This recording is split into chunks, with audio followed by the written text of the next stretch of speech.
What's up, everybody? Welcome to the John Browner Podcast. I'm your host, John Browner. I am here today to bring to you the sports and other stuff. It's a lot of content today. It's a lot of content today. It's a lot of stuff that is happening like literally right now, which I always love. But it's not big enough of a story for me to really get into it. Like like James Harden's getting a new 3-year deal. Like, that's not something that, this audience particularly cares about. So that's not something that I'll really get into. But there has been a couple of things that happened this morning that I want to get into. But before I talk about those things, I want to tell everybody, if you want to reach the show, it's very easy. All you got to do is head over to the John Browner Podcast at gmail.com if you want to speak to me long form or launch a complaint. Like I said, I will read the complaint. I may not voice the complaint, but I'll read it because I'm the HR and other things. In addition to that, as always, I want you to know, let's continue to help the show grow. Like the show, share the show, but most importantly, subscribe to the show, the John Browner Podcast on YouTube. Help us get to 500. We are on the road to 500. So if you're new to the show, I should probably start doing this in the middle of the show and then at the beginning of the show, because people come in and out of the show. And normally the people who are here right now, they have already subscribed to the show. So I appreciate y'all and I thank y'all. So we'll start, doing this after every story and we'll see if they can pick up. But yes, if you're new to the show, subscribe to the show. We're here Monday through Friday from 10 to 11, regardless of what else is out there. You can see the show on Facebook, on YouTube, Twitch, Kick, and X. There's something out there called Buzzer. The show may be coming to you via Buzzer, as well as I continue to grow the show. And I also continue to branch out with the Sporting Tribune, which is the company now I currently am partnering with to try to bring you more sports from a view that you may not have seen before. So we're cooking up a lot of good stuff, and I can't wait for you guys to see it. I think one of our new rollouts will come this Saturday. I'm also the host of the Sporting Tribune Tonight, me and Grant Mona. I want you guys to start checking that out. So yeah, I'm bringing a lot. I'm bringing a lot. A lot's happening. Things are picking up, and I couldn't have done any of that without you guys. So shout out to the chat pack for keeping your boy out here. So shout out, man. Shout out, boy. Shout out, my boy. Shout out to the chat pack, man. Y'all made this thing possible so that I can start, catching on with other people. So I appreciate that. I love y'all. Y'all know y'all co-hosting this thing. Y'all the information department. Y'all the pronunciation department. All that. Y'all got my back. I got y'all back. So I appreciate that 100%. Now, as we continue to get this thing rolling, I want to ask a question. Nope, that's not it. Let's start here. Have you guys seen what's happening with the NCAA? So I want to start here because college football, college athletics in general, to me, in my opinion, has always been a ruse until lately. College athletics, specifically football and basketball, because the national championship and the NCAA tournament have always been something that we should have questioned from the very beginning as to how the value of these players who are making millions of dollars for the university are only getting scholarships. Why it was illegal to pay for a kid's parents to come watch him play or her play. Why it was illegal to buy a recruit a ham sandwich. Why it was illegal to buy a kid a bus ticket. These are the things that literally got programs, wins vacated, got banners taken down. The fact that some booster bought Reggie Bush a house had nothing to do with anything. If a booster wants to buy somebody a house, that's their money. If you think that somehow changed the trajectory of Reggie Bush's career and his play on the field, I totally disagree with you.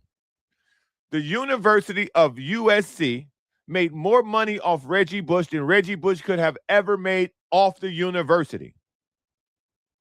And the fact that they tried to tarnish that man's entire time at USC because of a house is laughable when you look at what's happening with the NCAA right now.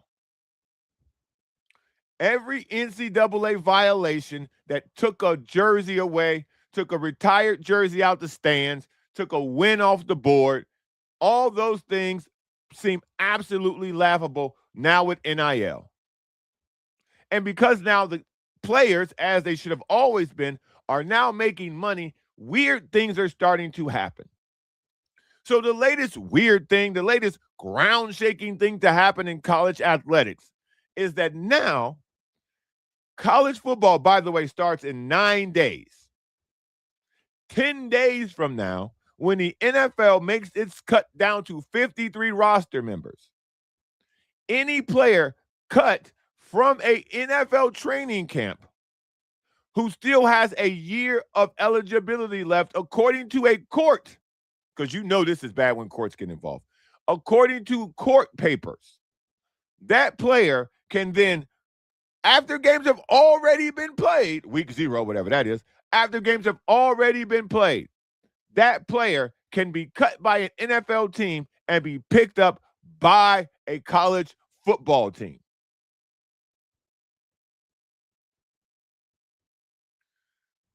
Let me repeat that one more time. Players cut from NFL training camps, if they had eligibility left, they could then be cut on the 29th and be playing in the NFL, in the NCAA on September 1st. They can play a whole nother season of college football and quite possibly be drafted again.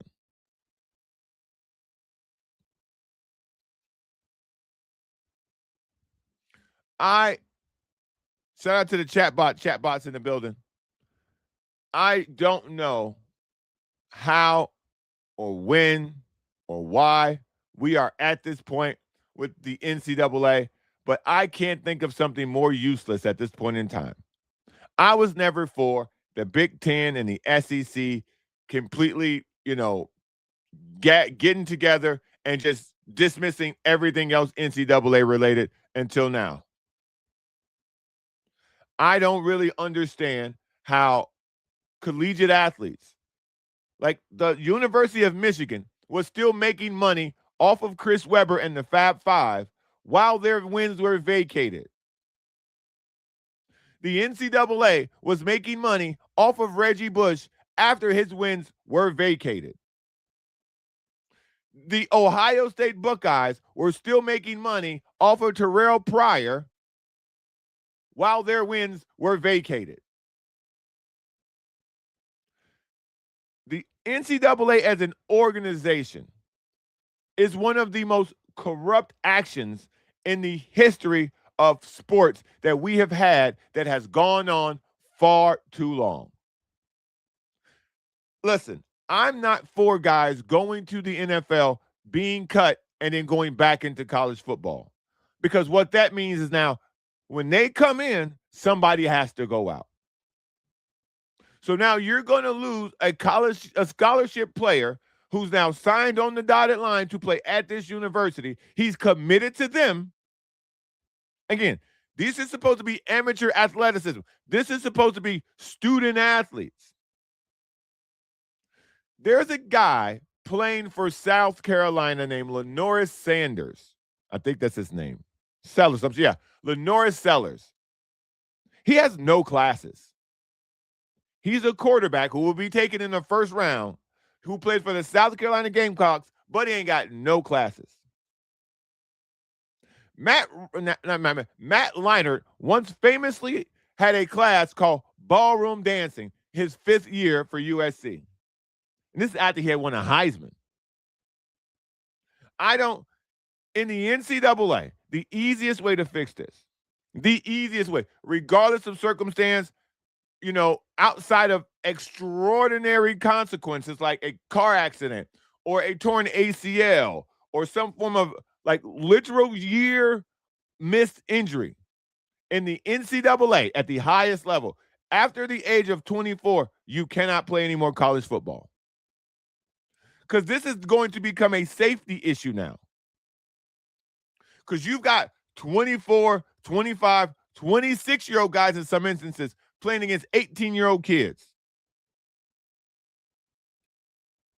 In some cases, some of these football programs, these kids enroll early. You might have a 25-year-old practicing against a 17-year-old. That's abuse. Buddy could go to real jail for that. So I know college football has been the Wild West for a very, very, very long time. And it's only getting worse.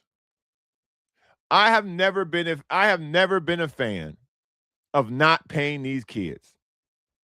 It makes absolutely no sense. And the fact that the universities, the fact that the NCAA has had 30, 40, let's call it, I'm 45, let's call it 60 years of televised football. The NCAA has had 60 years of relegating and regulating the sport of football and basketball to the tune of millions of dollars, now hundreds of millions of dollars. They should have some money to go around. What you mean? What you mean? To me, at the age of 24, you are done. Unless you've got a torn Achilles, a torn ACL, and you had to miss a year, I'll give you another year because of injury. Extraordinary circumstance. COVID messed a lot of this up. I totally understand. But we've got to balance this ship. We've got to right these waters. Because if you're telling me a guy cut from training camp, if a guy is cut from the Rams today, tomorrow, because he came out as a junior, he now can go back and get picked up and make maybe $1 million as a pass rusher for Alabama or Ohio State or Indiana or Oregon or Texas. Aren't we supposed to be protecting the kids? Isn't that the lie that they always tell you? Isn't the idea that the old school college, professor or person involved in these things, isn't the idea that they tell you that this is the student athlete? This is a young person who we're trying to mold and become a better person. How do you make that person a better person? By throwing their ass out on the street because this guy got cut from the Panthers and now he's available to come pass rush for you at Oklahoma. How does that make the kid you cut better? What about the commitment you made to him? The coaches don't have to stay. And now you're telling me because this guy who left our organization or left some team early to make money in the NFL found out that shit ain't sweet and he got cut and now he got to do the dredge of trying to make a practice squad, or you could just go back to Alabama and pass rush and make $1 million. Come on, man. What we doing? It's a real easy fix to this, man. Once your 24th birthday passes, the season of your 24th birthday, that is your last season of college athletics. Everybody don't make it. Everybody don't make it. Everybody not going to make it to the NFL. Everybody not going to make it to the upper echelon level of playing a sport. Everybody don't get paid in a professional level to play a sport. At 24, you're done. Like I said, most of these kids are on campuses at 17 years old. Some of these kids skip their high school proms to enroll to be ready for the season. So at 24, buddy, if you ain't done what you need to do, you ain't good enough. Sorry. At 24, if you enrolled in college at 18, which most of these people do, let's give you 19 just for kicks. If you ain't done what you need to do by the age of 24, it ain't for you, big dog. Especially in basketball. In basketball, if you ain't made it by the time you 24 to wherever you need to go in the NBA, it ain't for you, big fella.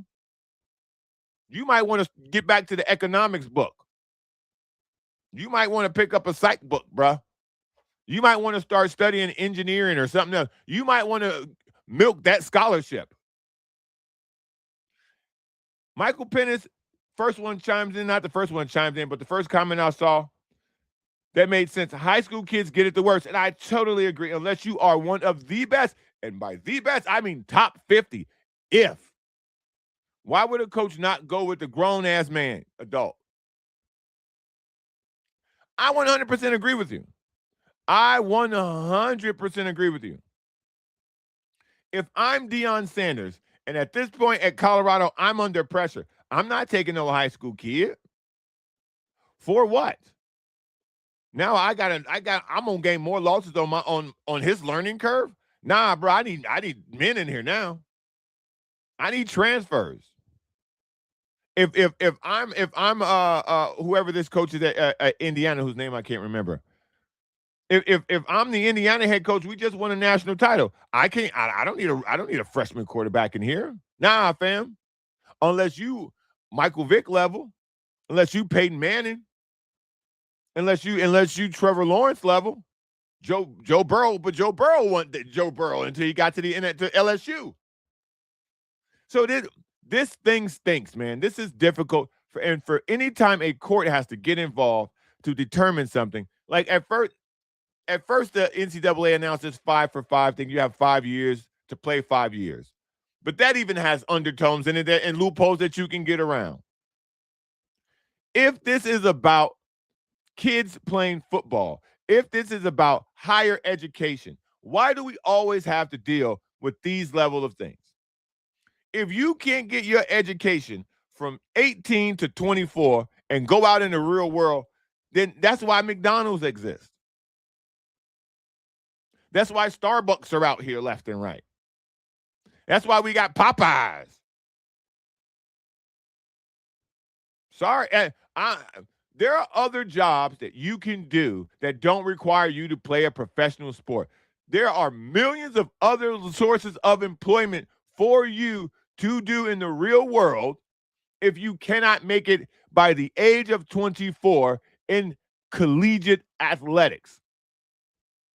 And my concern and my sole concern is for the 17 and 18-year-old who now their route to success in college athletics is all over the place. Now these kids got to go to JUCOs. Now these kids got to go to NAIA schools or D3 or D2. The route for kids to play sports has now become a hot potato. Or hopscotch or checkers. You got to go to a JUCO. Then you got to go to a D2. Then you got to go to a D3, or then you got to transfer. And then you got to go to a D1. And in that 1 year at the D1, you may not get what you want out of it. Now you got to go to another D1. You can play in college athletics for 4 years at 4 different programs. How does that help the athlete? How does that help the university? How does that help the development of the human? If every year you feel like you not wanted somewhere, how does that help your development as a person? How can a coach whose job it is to build a connection with you, because they're still selling that, right? How is it that a coach can build a rapport and relationship with you in 6 months, 7 months? Because by month 8, you got to go play for another team. Where we're at in college athletics, one side, I'm ecstatic that these kids are finally getting paid. I think it's well overdue. But on the other half of that, now they're treating these kids like true property, the way that they're behaving, because now they're saying, oh, well, they get paid. Oh, they get paid. They know the risk. So I saw that this morning. I read that article, and it just blew my mind. I don't watch college sports for that particular reason. I might watch like when Ohio State plays Texas in Texas. I'll watch that. I watch those games. I don't follow a particular university closely. I might watch some San Diego State football games every now and then. I might be one of the 50 people in the stadium. I might go and check out a USC game here and there. because of Reggie Bush and Matt Leinart and Lindell White and that whole thing. I might still check a USC game out because of that.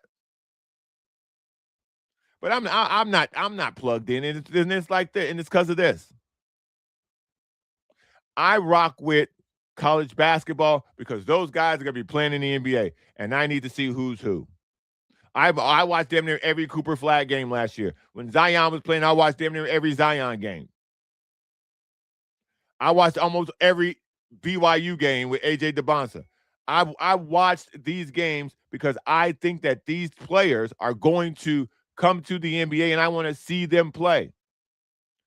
When it comes to college football, I don't know who plays for who. I know Arch Manning plays for Texas. I know Julian Sand plays for Ohio State, but Julian Sand started at Alabama or Georgia and ended up at Ohio State. It's too hard. These guys are all over the place.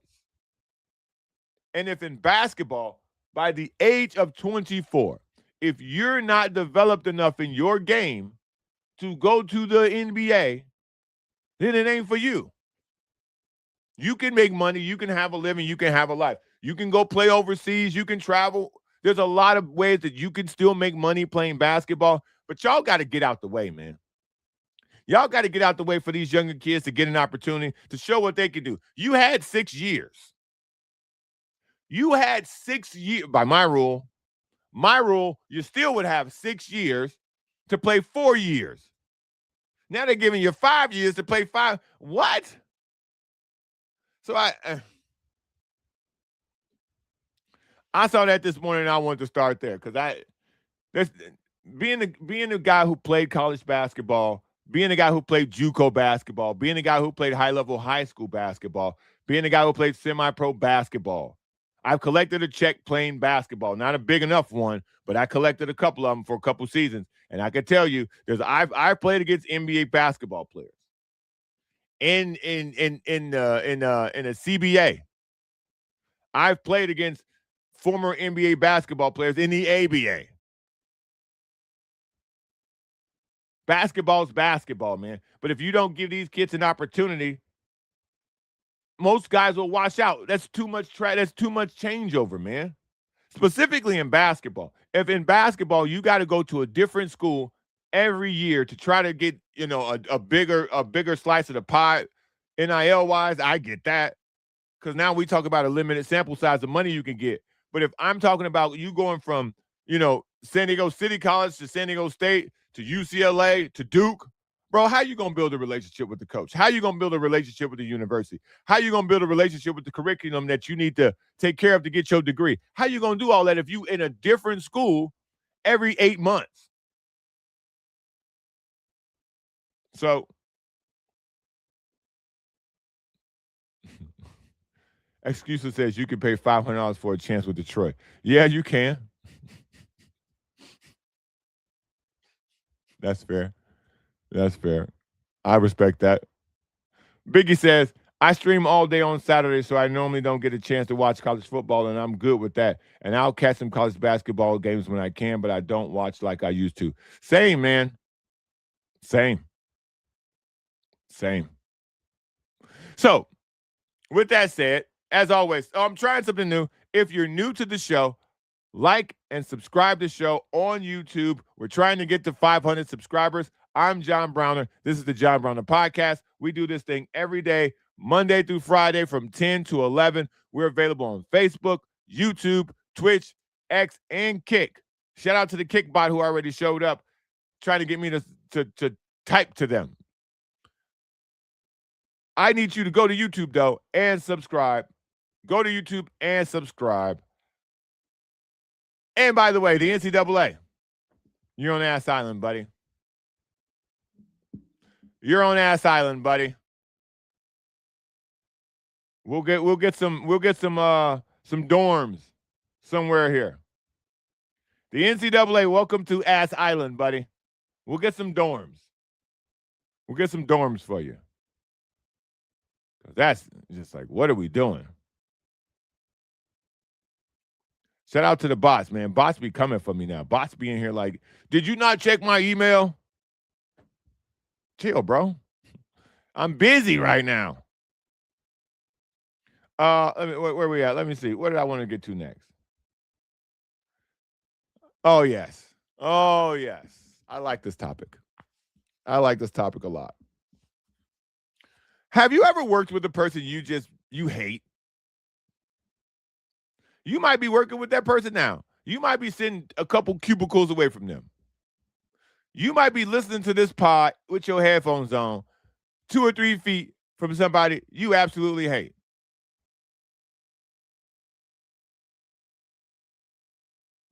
This is the idea that we have to work with people while also simultaneously not expressing how we truly feel about them is the high watermark of professionalism. Me personally, and certain things, I believe if you don't like a person, you can still do business with a person. I grew up around drug dealers who did not like their customers. But if you don't get this, here, you're going to get it up the street. So go ahead, come give me that money. It ain't personal, it's business. I learned that saying a long time ago. If it's not personal, it's business. I bring this up because Antonio Brown, AJ Brown got asked a question by Sal Paolantonio on ESPN yesterday about the Eagles playing the Patriots in team practices. And he asked him, what is your relationship like with your former teammates? And he said, it's awesome. I still talk to him. I still text with them. It's all love. It's nothing but love. It's nothing but love. I love all those guys over there. And then he said, and JALEN, and he said, and I quote, not him. And as small as that is, I wish Jalen Hurts had the wherewithal to also be like, yeah, not him either. But Jalen Hurts is so phony and so overly polished. You'll never get a comment out of him that's real. He is so Russell Wilson, it's disgusting. Like, I don't like the Dallas Cowboys. Dak Prescott has a lot of robotic answers, but Dak Prescott seems like a real person. Jalen Hurts seems like a poor carbon copy of Russell Wilson. It's all business. And the fact that he and A.J. Brown didn't get along, and no one could ever simply say, yeah, man, we just don't get along. We don't see eye to eye. That's all people ask for Jalen Hurts to say. Yeah, we had some rough patches. He's no longer with us. I wish him nothing but the best. But during his time with us, we just really didn't see eye to eye. He too polished to even say that. It's okay to not like somebody. We're not all gonna get along. The people who operate in a workspace with, they're not gonna become some lifelong friend. We have few friends that we had in high school because people change and people grow. For A.J. Brown to say, yeah, not him, it was so refreshing. He didn't diss him. He didn't call him out his name. He didn't say he can't throw. He didn't, none of that. He just said, I love all my old teammates. I get along with all those guys. I talk to some of them now. And then Jalen, not him. That's it. That's all. That's it. That's all. And because he said not him, I want to play a game with y'all today. I want to do a 5 years from now, him or not him. Tonight, the Las Vegas Raiders are playing the Houston Texans, and the Chargers are playing the San Francisco 49ers. I have a question for you. Over the next 5 years, him or not him? Fernando Mendoza or C.J. Stroud? Him or not him? Brock Purdy or Justin Herbert? Him or not him? Very simple game. And I'm gonna give you my opinion first before I read some of yours. When we're talking about the Raiders, if you're asking me Fernando Mendoza or CJ Stroud, him, not him. My him is Fernando Mendoza. My not him is CJ Stroud. The regression on what has happened to CJ Stroud should be studied in college. There should be courses now done on the regression of CJ Stroud. There is more to Fernando Mendoza, whether it be size, whether it be acumen, whether it be history of success. I got to tell you, I am 100% behind Fernando Mendoza and the Raiders. Now, if we're talking about team success, I believe the Texans will be far more successful than the Raiders this year. But if you're asking me who would I rather have for the next 5 years, I would rather, when it comes to CJ Stroud and Fernando Mendoza, I'd rather have Fernando Mendoza, and I haven't seen him throw a pass that counts in the NFL. What I have seen from him shows me that the organization is going in the right direction.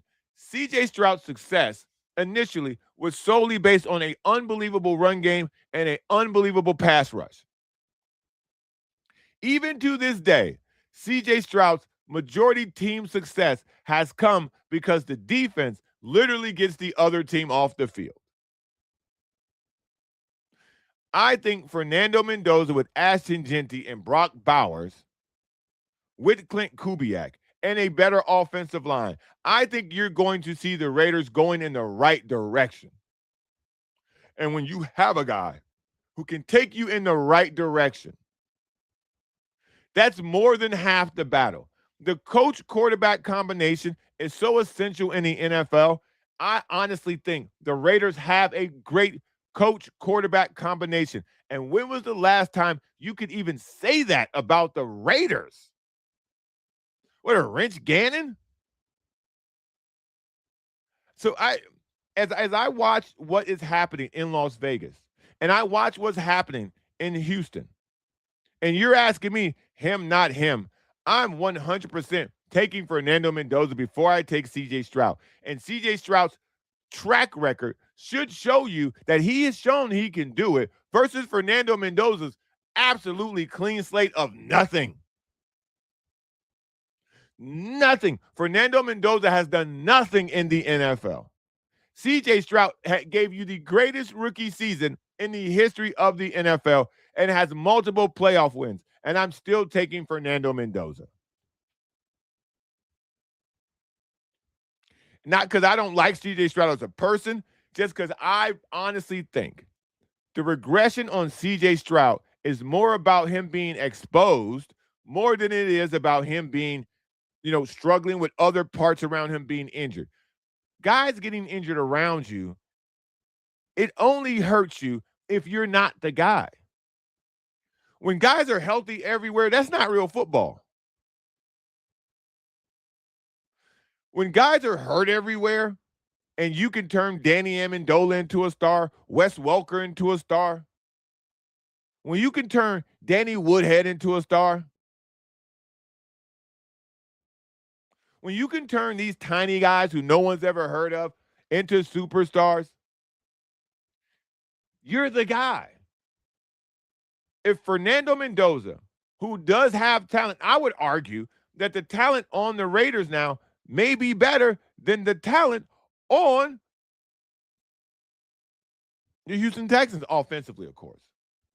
Because I think Ashton Jeanty is better than David Montgomery. And I think Brock Bowers is better than any wide receiver or tight end that you have in Houston.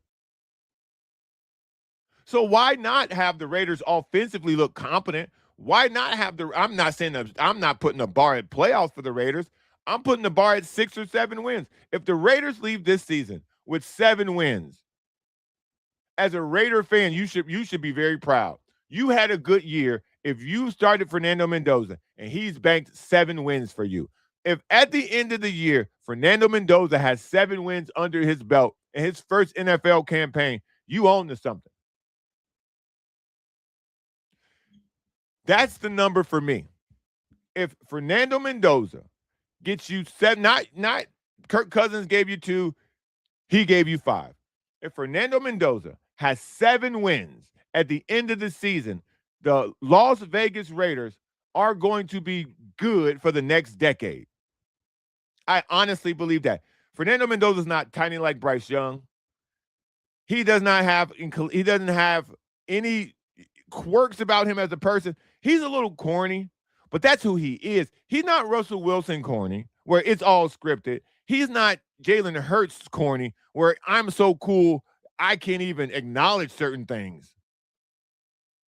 He's corny in a sense that, bro, that's just who he is. Watching Fernando Mendoza talk, I don't want to have a beer with him. But I can appreciate and respect that that's who he is. I ain't trying to go to a strip club with Fernando Mendoza. But I can appreciate his character. He might want to play some Dungeons and Dragons with you before you want to go to a strip club.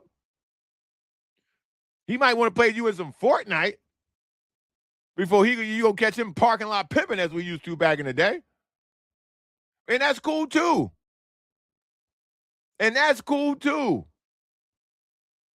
But when it comes to him, not him, I'm going Fernando Mendoza over CJ Stroud. Now, in tonight's game also, it's the Chargers versus the 49ers. And if you know anything about me, I'm a big Justin Herbert fan. He's him. I'm not even going to stress this out. He's him for me. Brock Purdy is a big old not him for me. For a lot of reasons.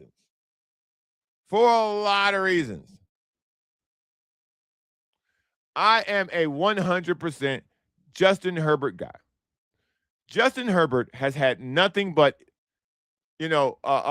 cheap owners, poorly ran facilities. He's never had an A1 receiver. Brock Purdy and all of Brock Purdy's success is solely based on Kyle Shanahan. All of Brock Purdy's success is from Kyle Shanahan. Every Niner fan knows this. Now, Kyle Shanahan took Jimmy Garoppolo to the Super Bowl. What has Jimmy Garoppolo done since then? Kyle Shanahan got Matt Ryan a MVP award as the offensive coordinator for the Atlanta Falcons. Kyle Shanahan's track record of producing successful offenses and having the quarterbacks within those offenses become franchise quarterbacks is long documented. Justin Herbert got on the field because the lung of Tyrod Taylor got punctured an hour before a football game. And they looked at Justin Herbert and said, "Are you ready?" He said, "For what?" "Tyrod's down. He's not going in. You're up." "Oh, okay. Throw me that thing." Touchdown. Flying colors ever since. Because he's him. Can you name an all-pro receiver or tight end that the Chargers have given Justin Herbert? Even now, you look at the Chargers roster, which I think has a bunch of nobodies at the skill positions outside of David Njoku. David Njoku is the best receiver that the Chargers have had under the tenure of Justin Herbert. Keenan Allen was past his prime, so don't start typing Keenan Allen, okay? I love Keenan Allen. Keenan Allen had a great career, but Keenan Allen's prime was far past him when Justin Herbert started taking snaps under center.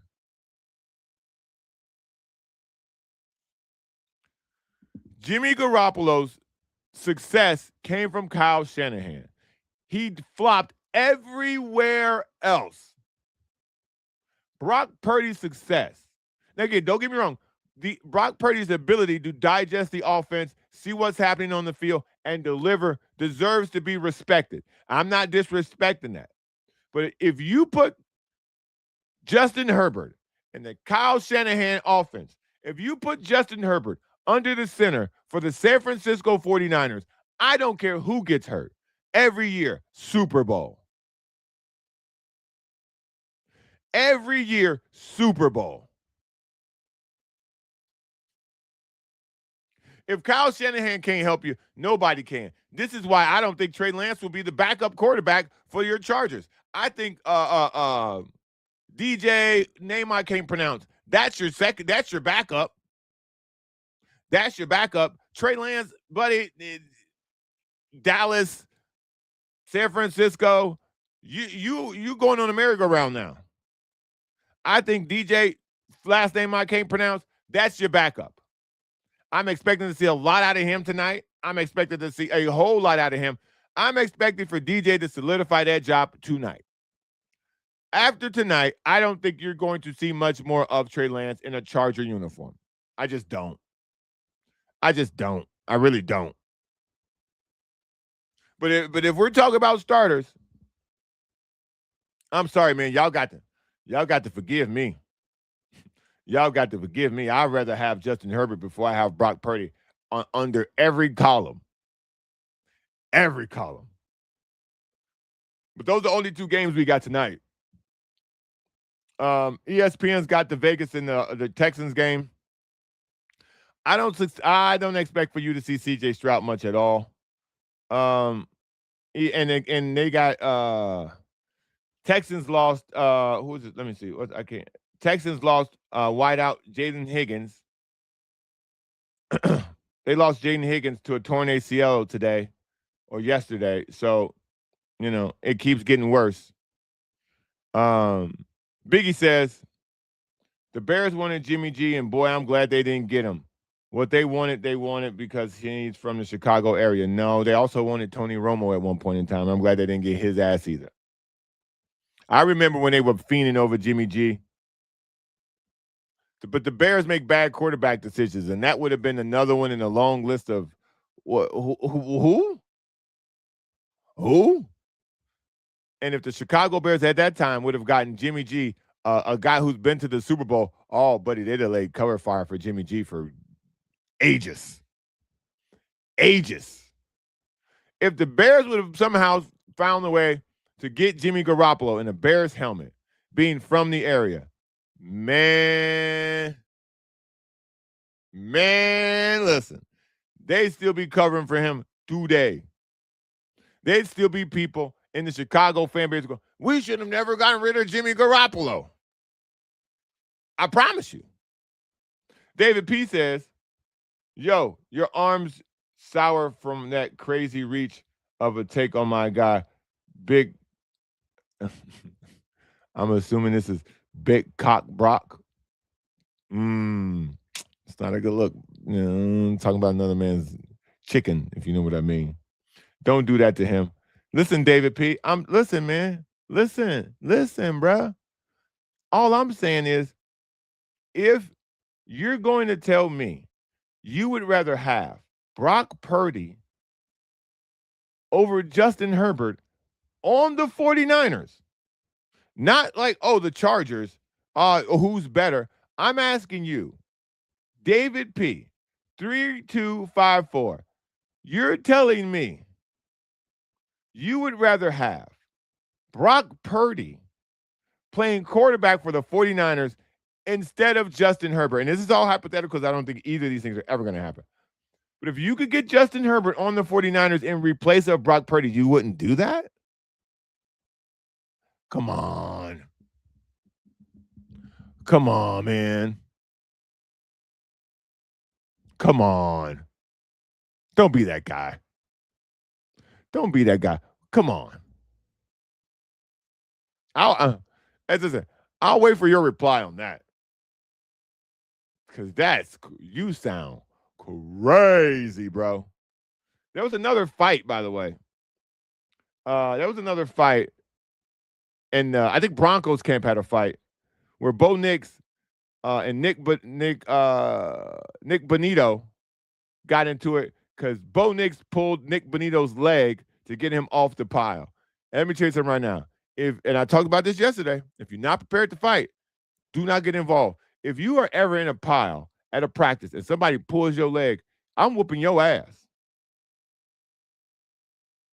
I don't care what position you play. If you're the quarterback and a dog pile is happening, boy, get back. Keep your hands to yourself. Because if you pull my leg, I'm turning and I'm swinging. You get David P.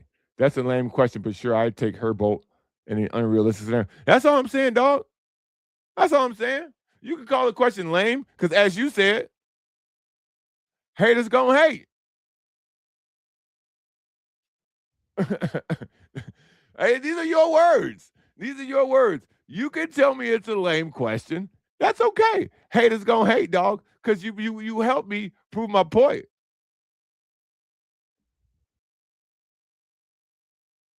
Yeah, no, listen, David P. I don't want to hear none of that. I don't want to hear, and I don't want to. David P. Says, and because I directed a question at him, this is why I'm sharing so much of David's comments. He says, "You're comparing Herbolt to the last pick, bruh." No, I'm not. I'm comparing Herbolt to someone who is getting MVP consideration. I don't care where you got picked. I really don't. He's a starting quarterback for the San Francisco 49ers. I don't care where he got picked. Where you get picked is irrelevant. What you do where you get picked is everything. Brock Purdy has taken 100% advantage of being a member of the San Francisco 49ers. And that's far more important as to where you got picked. On the field, he has been absolutely productive. So where he got picked, that's cool for the story. But when it comes to the production at this point in his career, it doesn't matter. Shout out to AMAC checking in on X. Herbert all day. Yeah. I think everybody would say that. We are all in agreement, AMAC. Even David P agrees in our, as he likes to say, let me see. As he calls it, no, hold on.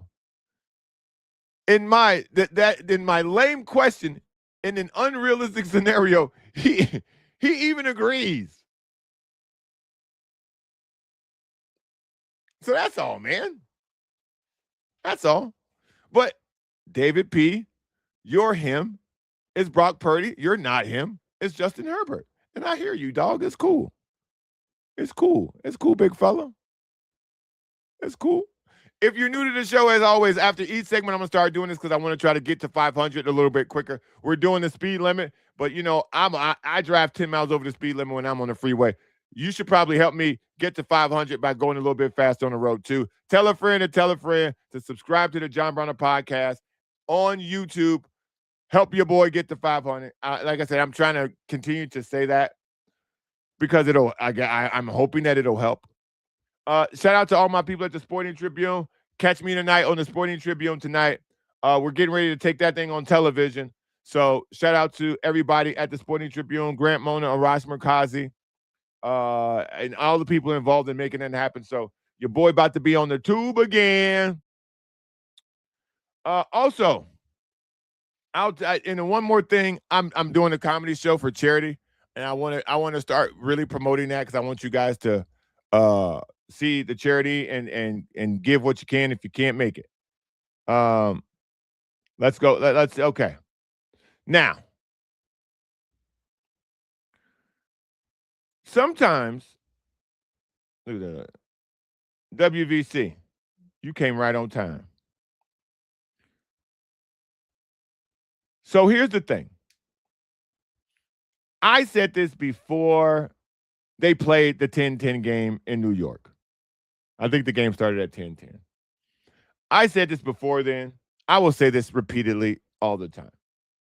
In some sports, the schedule hands you a loss. This isn't complicated. This isn't hard. The Padres got handed a loss yesterday because of the schedule. They were not going to win that game. They were not going to win that game. That was the first time the Padres have dropped a series The Padres, up until that point, had won, I think it was 7 straight series. 7. 7. The Padres had won 7 straight series up until that point. And when you're playing at 10-10, you're a West Coast team, you're flying East Coast, and on the travel day, they give you a game at 10-10. You're going to lose that game. I don't care who you are. And unless the pitcher throws a no-hitter, buddy, your ass is cooked on a 10-10 start time. If you are on a 10-10 start time, your ass is good as grass, buddy. You're cut. You're cooked. Michael King did what he could, 2 runs. It's too hard. It's too hard, man. Estrada gave up 2. King gave up 2. That's the ball game. Manny struck out 3 times. Cronenworth struck out 2 times. Everything that's been going right, Merrill struck out 2 times. 12 strikeouts in total for the team. Yeah, come on, man. I ain't finna make no big deal about yesterday's loss. I thought that they should have won the series against the Mets, and they would have if the Padres would have won the series against the Mets. If the game 1, you don't throw away 2 runs at the plate because, I don't know, you want to test people's arms.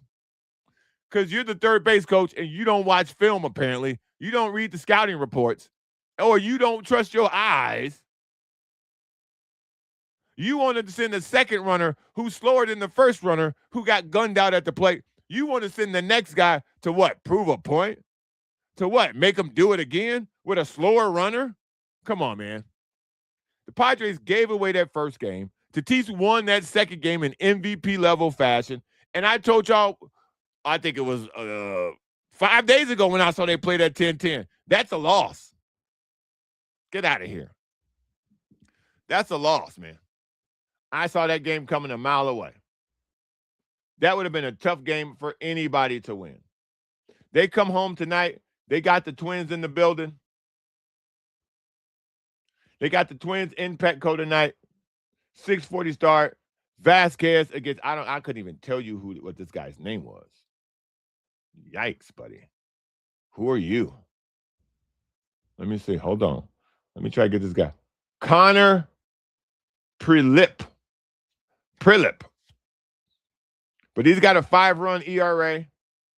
He's got 85 hits and 94 strikeouts. He's given up 12 home runs. They're 63 and 65.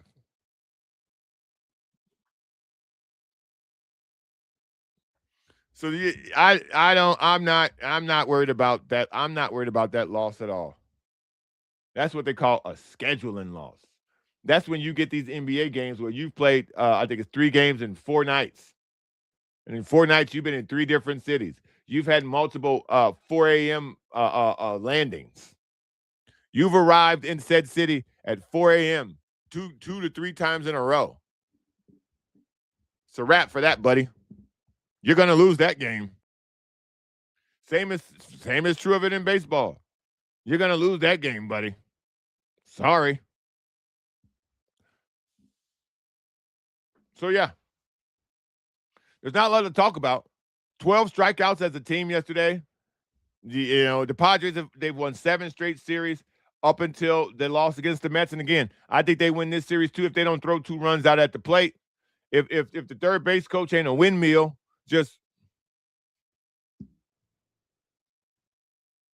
I think you win that series too. You make it 8. So, but tonight's key. Padres, Twins tonight. I'm expecting a good outing. Get on the board quick.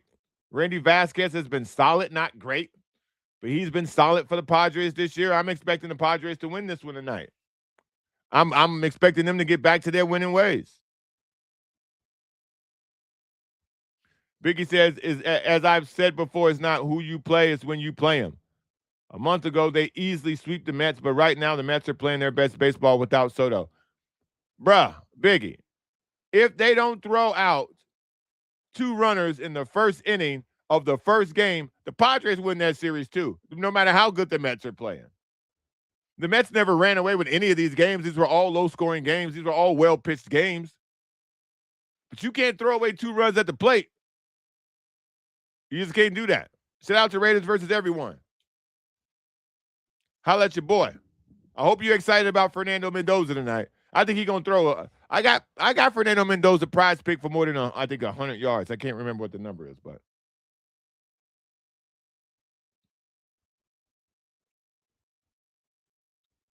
Tito says, "Let's freaking go!" Sweetwater Valley and Tijuana Little League teams are in Williamsport today. 619-664 represent. Shout out, man.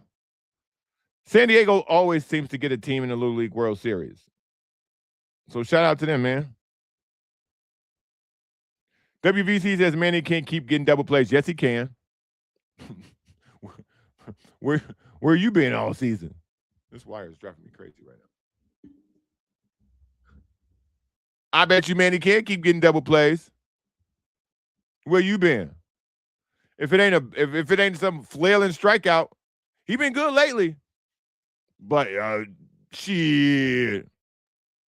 As Buddy from The Wire says, shit. Yes, he can.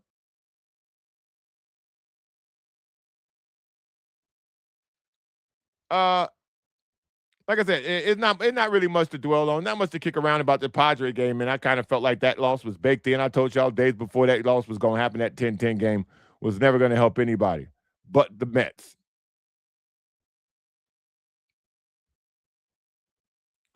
Let me see. And one more thing. I can't remember who touched on this, but somebody touched on this earlier. The NFL Sunday Ticket, it belongs to YouTube now. And if you didn't catch it for $29 a month, I think they were giving it away at $29 a month at one point. I think it was like a month ago, maybe in July. It was on an early sale. If you didn't get it then, it's $400. Do they not know what's happening in the real world? Can somebody call someone they know at YouTube TV and tell them the price of things at the grocery store will price me out of the NFL Sunday Ticket? If you're going to tell me I can't pass my password around the team, if you're going to tell me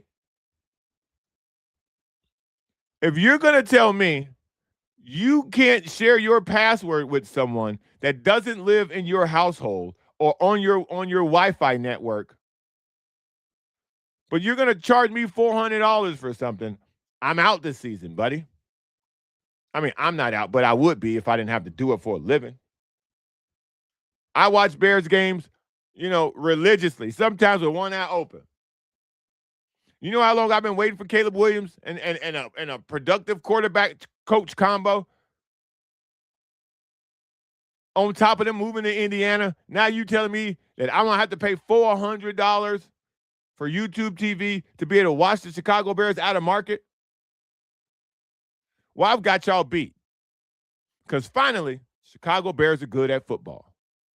So the Bears got a multitude of Monday night, Thursday night, Sunday night games this year.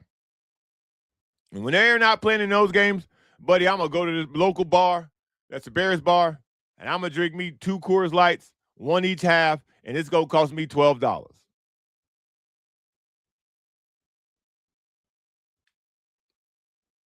If you're not going to allow me as a consumer to purchase one individual game at a respectable price, I'm not doing it with you. I don't want to watch a bunch of games. The local games that I need to watch are the Rams and the Chargers. If I get a Raider game here and there, awesome. Which you tend to get a Raider game here and there in San Diego, awesome.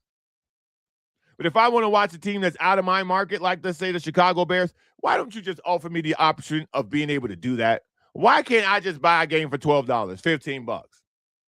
Make it $15. I mean, I guess if I do the math, $15 a game and 17 games. What 15 times 17? 15 times 7. Hey, Siri, what's 15 times 17? 15 times 17. $255. $255. That should be the price of the out-of-market charge. I give you that. I give you $255.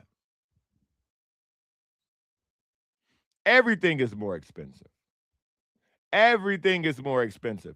And if you're YouTube, at some point, what at one of these conglomerates, one of these massive, TV properties, or one of these businesses, they're gonna get wise and go, wait, nobody has money. Let's just make everything cheap for 6 months and see if everybody just starts shopping here. See if everybody starts buying here. Because that's how YouTube TV got popular. It was $19 at one point. And by the way, I was watching the same shit now that I was watching when it was $19 and now it's $89. That's before I put the League Pass in there. And that's before I put NFL Sunday Ticket in there. Well, NBA League Pass is now on Amazon. The shit's everywhere.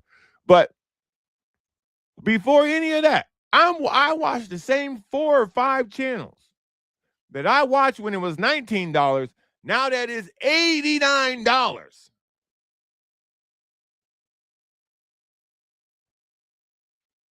The greed is gross. The greed is utterly disgusting. And they should be ashamed of themselves, but they won't because it's business and the goal is to make more.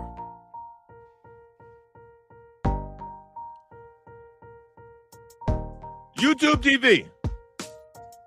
For the price that you're charging me to watch NFL Sunday Ticket, Ass Island, buddy.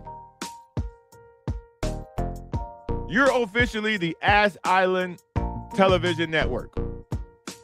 YouTube TV. Welcome to the island. Like I said, man, subscribe to the show. I appreciate all y'all for showing up.